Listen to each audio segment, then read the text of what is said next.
guest this week is Hitesh Kapadia. Hitesh, hello and welcome to the Sales Code Leadership Podcast. Hi, Kevin. How are you? I'm Great good, to be thank you. here. Yeah, it's a pleasure. Now, trust me, did I pronounce your name correctly? You did? Hitesh. Cool. Perfect. I have been called Hitesh in the past and various other things that have nothing to do with my name as well. But you have said it correctly. I'm pleased. I practiced. Hitesh is the co-founder and chief revenue officer of Jointflows. We're going to talk a little bit more about that in a couple of seconds, I'm sure, when I ask him a little bit about his background.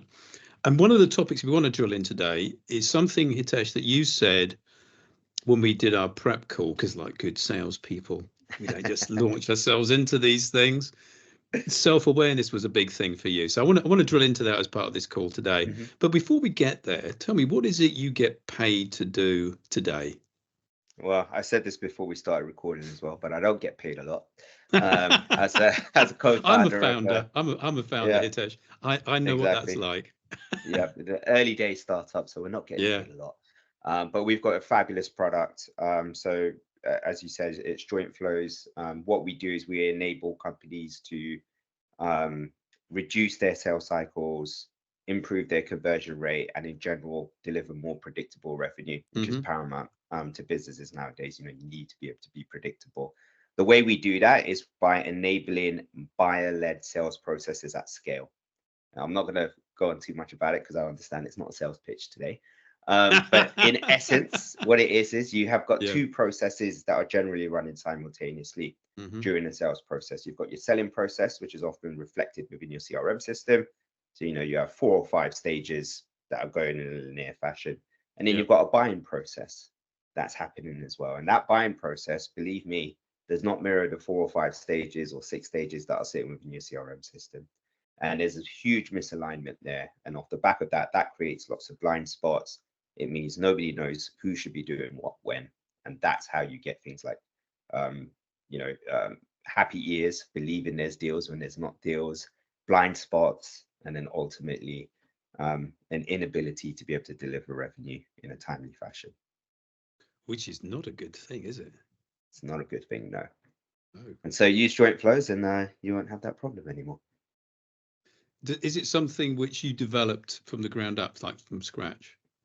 Yeah, absolutely. So the way it actually came about, so a bit about my background. Before I went full-time on Jointflows, I was working at a company called Yieldify. They're a marketing technology company. And one of my co-founders, Mick, was actually at Yieldify too. And actually at the time I was reporting into him. And we had big issues in terms of understanding what was happening with deals as well. We didn't have a good line of sight into the buying committee. We weren't able to orchestrate resources effectively on our time and, on our side as well. And ultimately, that just leads to huge unpredictability. And so we actually went out into the market because he was heading up the sales team at the time. He was like, let's see what's out there that can help us with this. And we couldn't find anything.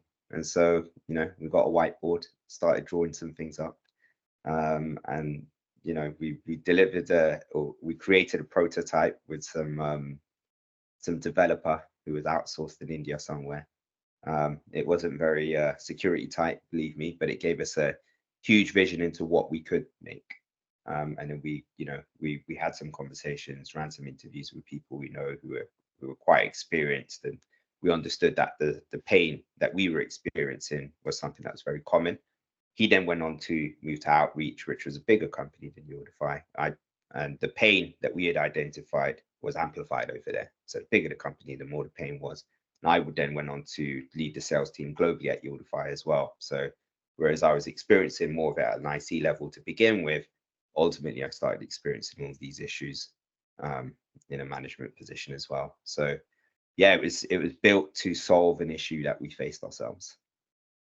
That's the short answer. Well, hey, if that was a short answer, I don't want to hear the long answer.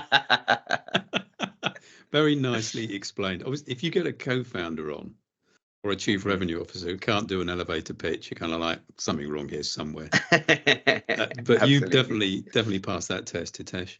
Is this remotely what you had in mind, this career, when you were 16? No. To be honest, I think outside of sports, I wasn't very driven at 16, I would say. I don't think at 16 I could have told you what I was going to be. You know, at 12, if you ask me, I would say I want to be a footballer, Mhm. right? And so I, played a little bit of Sunday league football and things like this, and I was relatively good, but obviously not good enough. Then by the time I got to 16, I was like, right, I'm probably not going to be a footballer, but I don't actually know what I want to do now. And so then it was just no, I didn't think this is what I would be. I'm happy with where I've ended up, but it's definitely not where I thought I would be. Do you think you could have taken a different path if the football had worked out? Oh yeah, right, football would turn worked out. I'll be a footballer. You still Hopefully in the play? Premier League. Are you you still play? I play a bit of five-a-side. When I have time. I have less time now because I also have a wonderful family who keep me occupied. And as you said, being a founder yourself, there's a lot of time that goes into Mhm. that as well. So I don't have as much time anymore to play as much football as I'd like to, but I get out there every now and then for sure. Do you think, Hitesh, there is some sort of connection between the competitive nature of salespeople and the competitive nature of sports people? I do actually. So funny enough, my co-founder is an ex-athlete Okay. as well. So he used to do tumbling and represented France Oh, at a really? very, very high level. So he's Right. like an actual former athlete. Yeah. Got me who, likes to kick around the football, not at professional level. But there is that mentality, I think, of competitiveness, Mhm. wanting to win. And I think a lot of it is about drive and desire. Yeah. So, if you look at me and if I think about the best salespeople that I've been around or that I've managed or, even leaders that I've reported into, it's those people who are relentless, who are the ones who often succeed. They'll either succeed or they'll fail really badly because what they'll do is they'll just go, go, go, go, go until they either hit a brick wall and then they hit a brick wall, they try to run through it. Mm. And I think if you don't have that determination and that, what's the word, bounce back ability, that you need to have as an athlete that also translates into sales. I don't think you can be good at either. No, I think that's true. It used to be fairly common to recruit salespeople, at least junior entry-level Mm, salespeople, on the basis that they were into sports and B, ideally into team sports, I yeah. guess. I think that sort of makes sense, doesn't it? Yeah, yeah, it does. I find that there's a lot of qualities that you would have as somebody who's engaged in playing sports Yeah. that you need for sales as well, for sure. And there's also, to me, because yeah, I work coaching leaders and sales teams in the tech sector, as you know, there's Mm, also something about being a professional, isn't there? Because sports people today, well, you've only got to look at the way the professional Premier League players, the amount of training mm. they do, how fit they are. Oh They're yeah, all, I remember going, I've been to very few Premier League football matches. I do remember going to see Chelsea 10 years yeah, ago, and these guys are huge. They're all like 6 foot tall. They're all built like, I was going to say brick shithouses, but you know what I mean? It's like, yeah, wow. And they're super fit people, aren't they? All that training that goes on. yeah, That's something I'm keen to promote in the sales world as well, because you're only going to be the best and you're only be consistently at the top of your game if you do dedicate yourself to being a professional, don't you? yeah. I think the word that you've used there that resonates the most is consistency.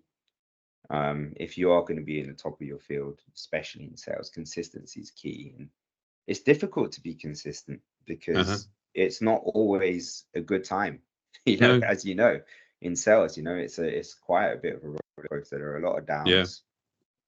Oh yeah, Fortunately, you huge. get quite a few ups. And when you're down, to stay consistent, to continue to do the meeting prep before the meeting, to continue to be doing your follow-ups the way you should, to continue to manage your deals the way you should effectively, to ask the right questions, all of this kind of stuff.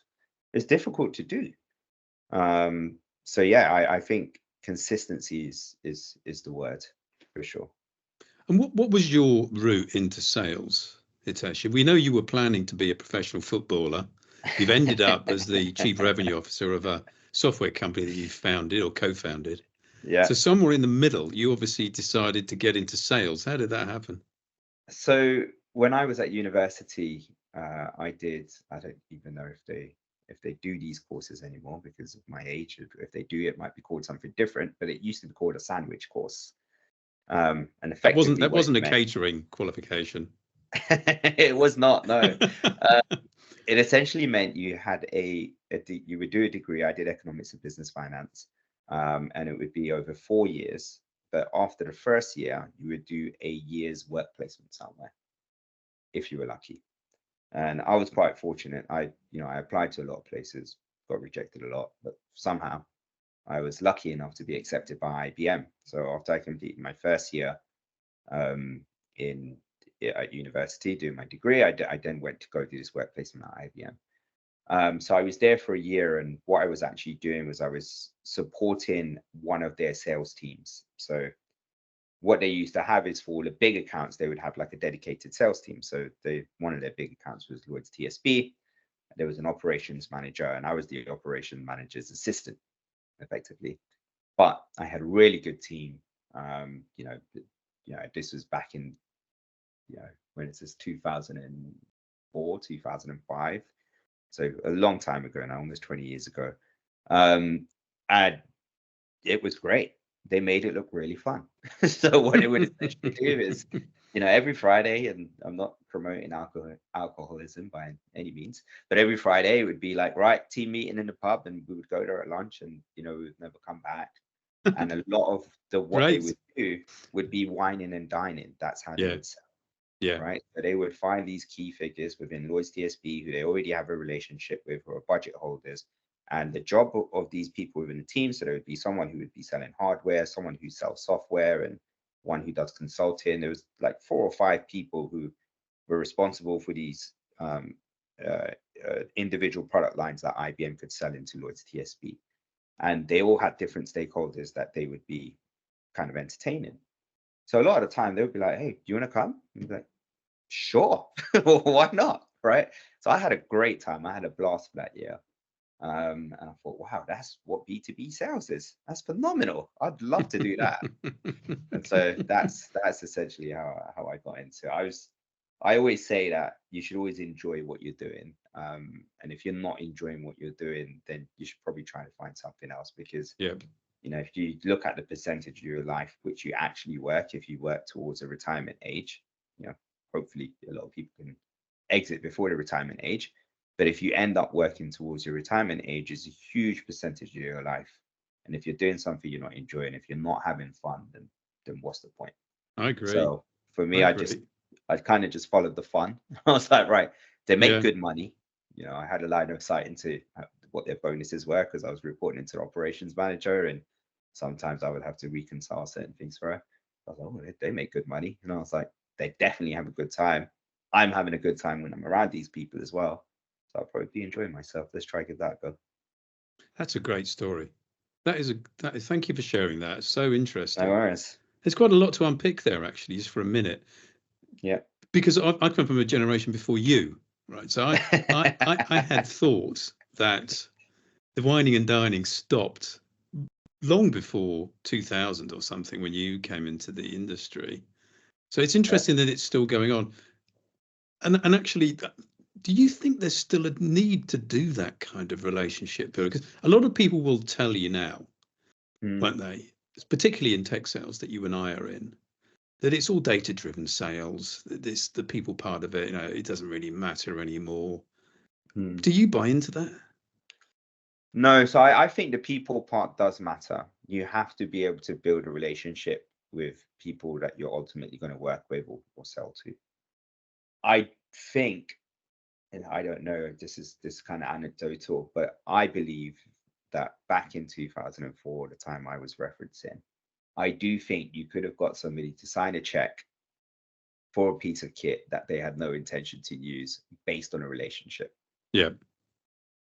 I don't think, or if you can do that now, I think it would be very rare. I don't believe you can. I do think that the the due diligence that's conducted now by buying committees is so significant. There's so many stakeholders involved that would be impossible to do.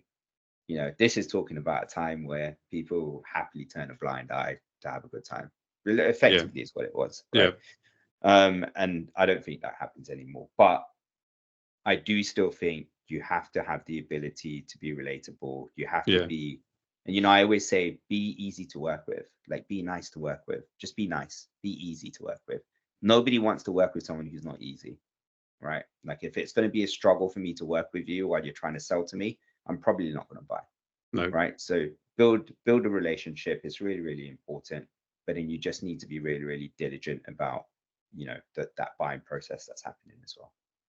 So from IBM, how did you get this? What was your first sales role in the tech sector? Who was that for? So I graduated in 2007. And for some of our listeners, they may not know, but there was something called a double dip recession that occurred at the same time. Yeah, so I remember it. That was the financial crash and all the rest of it, austerity in Britain. It was a pretty miserable time, actually, wasn't it? Yeah, it was a good time to graduate. Not a great time to be looking for work, Hitesh. Your timing was off there, man. No, it was horrible. So I came out of uni and I was just like, right, I probably need to start doing something. And I ended up working for an IT reseller called Insight, I think they were called. And after about 10 months, they're like, right, we've got to make redundancies because obviously the business wasn't doing well. So they had to cut a lot of the team. Right. Unfortunately, you guys, as in, like, what they would do is they would bring in like a batch at a time of salespeople. So this is like almost like a call center, right? You're in there and you're calling and you're selling and you're calling and you're selling, or you're trying to at least. And so you brought in at a batch at a time. There's probably like 10, 15 of us who came in at the same time. And, pretty much we were told, right, you guys were the last ones in. Sorry, but you're the first ones out. So all right, that's that then. And then I took a little bit of a break. I went traveling for about 6 months with two of my mates. And then I came back. I was like, right, need to get some work. You did the usual recruiters, stuff like this. And I ended up landing a job at GlaxoSmithKline, not tech. No, not. And pharma, though. Interesting. Some similarities between pharma sales and tech sales, I think, actually. Yeah, pharma. However, at the time, they owned the Lucasade and Ribena brands. Right. Who are now owned by Suntory, I believe, or I don't know if they were then sold again.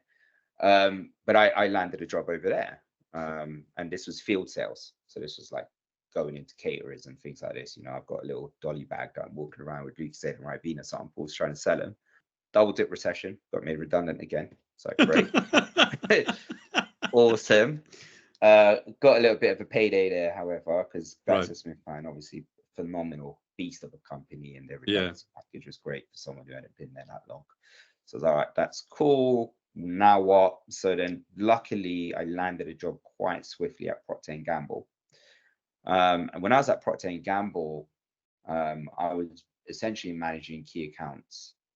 Ultimately is where I ended up. And I'd done that for a few years. Every 12 months I'd get promoted. But when you work at a company like Procter & Gamble, there's so many different levels that you go to get to the top, essentially. And what that essentially means is, although you get promoted every 12 months, from a financial perspective, that pay increase is very, very marginal. Like, it's not significant at all. As you factor in tax, like, you're probably, if you factor in cost of living, you're probably down, right? So it's not great, but great company. And then I was approached by a recruiter to go work at a company called IRI. And this is where I started getting a little bit more into data and tech. And I thought, yeah, all right, let's go give that a go. I'm the kind of guy, I just kind of say yes to things. Yeah, do you want to do this? Yeah, sure. Hey, you want to go over here? Yeah, why not? Right? Like, I always feel like you should just try things. So let me go and try this. Let me see what's going on over here. And what they had done is they were launching a new product. And I don't know if you're familiar with IRI. They're now owned by Sisana, I believe it is, if I'm saying it correctly. They're the equivalent of like Nielsen. So there's like two key players. There's Nielsen and IRI, with like the two big players at the time. And they were basically launched this product. And they said, right, we need people with an FMCG background to be able to sell it, because essentially what you're doing is you're selling retailer data to manufacturers, and you have an understanding of manufacturers because you have an FMCG background. So I went in there, done a couple of interviews, went great, went there, had a blast of a time while I was there. The person who hired me then got recruited to be the first man on the ground effectively at a company called Profitero within the UK. They do digital shelf analytics and e-commerce analytics. And, I must have done something right because he wanted me to go over there. So ultimately, after a few conversations and a little bit of time had passed, I thought, right, let me try that. So I started doing this. And then I had my daughter. I was based in Maidenhead, live in Northwest London, quite a bit of a commute. And so I was like, right, I'm missing quite a bit of time with my daughter over here, newly born. I'd work from home on a Monday and a Friday, but I'd go Tuesday, Wednesday, Thursday. I should probably find stuff a little bit more local. And that's how I ended up at Yieldify. That was Okay. that's the answer to that question. A little bit long-winded, but that's how I ended up at Yieldify. And then ultimately at Yieldify, I ended up leading the sales team globally. We got acquired by Publicis Group. While I was at Yieldify, we came up with Jointflows. And then after the acquisition, I thought now's as good a time as any to go full-time at Jointflows. I think what you tell us speaks to your own resilience. Yeah. Well, you bounce back, don't you? You've been laid off a couple of times. Yeah. You've had a couple of changes. You're flexible. I mean, I love that story. I think that's so interesting. What do you think made you a good salesperson when you were bag carrying sales? Honestly, I don't think I was very process driven at the time. I think I've always had a bit of power. I've always been able to speak, and kind of just think on the spot, right? What can I do over here that's going to be different? Like as an example, when I'm carrying bags of Lucozade or Ribena or something, I was like, right, how do I get people to buy this? Actually, it's really easy. You've got people who take these samples and don't really do much with them. I would just go and be like, all right, here's this new flavor of Lucozade. I'm giving you this for free. Take 2 of them. You take 2 of them. You take 2 of them. You take 2 of them. Go back a week later. How did it go? Man, it's really good. Okay. Do you think you should buy it? If you want to buy it, I have them. Buy it. Try before you buy kind of thing. And I just always I think I've just always been quite creative in thinking about how I can achieve goals. And the process part kind of came into it as that came a bit later, and that's really what you're selling now, Yeah. I suppose. We'll come back to that in a second, because I think that's again super interesting. And what about your first sales leadership role? That was with Yieldify, was it? It was with Yieldify, yeah. I was quite fortunate because I knew the business inside out. I'd been a top performing IC for quite a while, and I was very close with my manager, who then went on, who's also my co-founder. So, I always had a line of sight into it, and I always got on really well with the leadership team in general. So I would always be part of conversations, but that were more strategic anyway. And so I got into that position, and kind of I took like a duck to water, to be honest. I'm quite empathetic. I like to work with people on an individual basis in terms of understanding what they want to achieve, what their goals are, planning how we can get them there. But I don't want to stop there. It's kind of like, right, if we need to get over here, you want to get from this point to this point, what gaps have you got that we need to fill? Right. Okay, we've established that you want to do this, but at the moment you can't do that because you don't have this specific know-how, or you don't understand, at a very basic level, you don't understand medpic, let's say. Okay, cool. Well, let's work on that. Let's fill these gaps. Let's put a timeline into place as well, and let's see if we can manage you into that position. I'd love seeing people progress. How many people did you manage while you were there? Probably like 12. If you think of the best salesperson that you managed, you don't have to name that person, but I'm interested to know what's really good. What was really good about that person for you? A couple of things. One, he was a sponge. Yeah. And what I mean by this is, like, when he first moved, so he was an SDR who moved into an AU role. And so his first few calls, I would always, for a period of time, I think it was like the first 3 or 4 months of him doing the role, I went on most of his calls with him. And after the calls, I was there because there was things he couldn't necessarily do. So I would step in when I needed to. And after the calls, we would always evaluate the calls. I'd say, right, that was great. However, when you're in this kind of situation, what I would recommend you would do would be this. And he would systematically do what I told him in the subsequent meeting. So we'd go to the meeting. I was like, wow, he's already doing it. Yeah. It's great. So for the first thing, he's a sponge. And the other thing is his resilience and determination was absolutely phenomenal. To this day, like he is, I spoke before about, you need to be resilient. You get to a brick wall, try to find a way to get through it. He is that guy. Literally, that's that guy. His resilience, he's a sponge, he's willing to learn.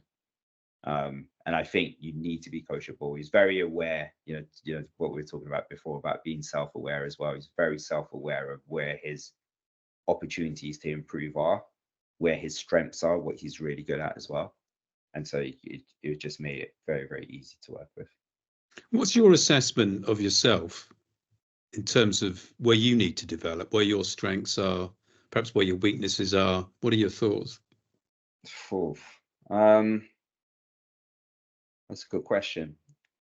I've got quite a few weaknesses, to be honest. We all do, Hitesh. Trust me, we all do.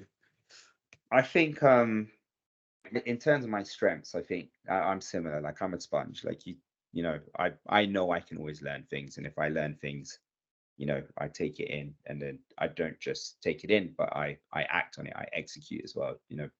I know a lot of people who read a lot of books, but don't necessarily do anything with the knowledge that they've learned, right? And for me, if I learn something, I want to actually do something with it. So I know I'm good at this. I know I'm good with people. I spoke about identifying where people's weaknesses are. Similar to myself, like I'm able to identify where my kind of weaknesses are. I think for me, my weakness would be positioning. I think that I'm not as creative, and I think this is why my co-founding team is so complementary. In terms of being able to pick up a product or a technology and say, right, how do I market this to this specific ICP, to this specific criteria or customer? I struggle with this a little bit. I think I'm a little bit more vanilla with it. Probably not as creative with the positioning side of things. My co-founder is great with it. So, we work really well, and I execute well off the back of that positioning. So that's probably I would say my biggest weakness. What do you most enjoy about your job at the moment? Every day is different. I wake up in the morning and think, right, this is what my day is going to look like. I get to the end of the day, and more often than not, it's not been the way I expected it to be. I love it. Like the wins, even the smallest wins feel like massive wins just based on where we are. Like we just made it as finalists as I don't know if you're familiar with Wiser Elite. They do. I am very familiar. Yeah. So they've got the elites, and we've just made it as finalists of Commercial Team of the Year. Right. Oh, that's great. Hey, congratulate. Let's take a moment to celebrate. Congratulations, Hitesh and Jointflows. Thank you so much. I mean, obviously team effort, and but we didn't see that coming. Like we obviously applied for it, but we're up against the likes of Cognizant, for example. You're humongous. So we're like, right, we're these, this little outfit, small but mighty, up against these, David and Goliath. David won. As long as you've got a slingshot, I think was what he had, wasn't it? A catapult. Yeah, exactly. It's just these little things. The wins just feel massive. And then the resilience is something I enjoy as well. Seeing these challenges that we face, what we're not expecting, and then coming up with ways to overcome them. As I said, I think like as a founding team, we just work really well together. And so we're always able to kind of come up with solutions. And I enjoy that part of the process of, right, well, that didn't go to plan. What can we do? Fantastic. Do you know, time has raced by. Can you believe that? Oh, yeah. We only have time for one closing question, Hitesh. Go on. You ready for I it? prepped it. Yeah, I am, because I prepped it. Don't let people know that I tell people. Trouble is, you wouldn't need to, if you just listen to one of my podcasts, I always ask the same question at the end, right? So there's no big surprise there, but that's fine. And I like the fact that you've had time to reflect on it is a good thing, I think, because it's a tricky question. What's the one thing you wish you knew at the beginning of your career? That happy years is a real thing.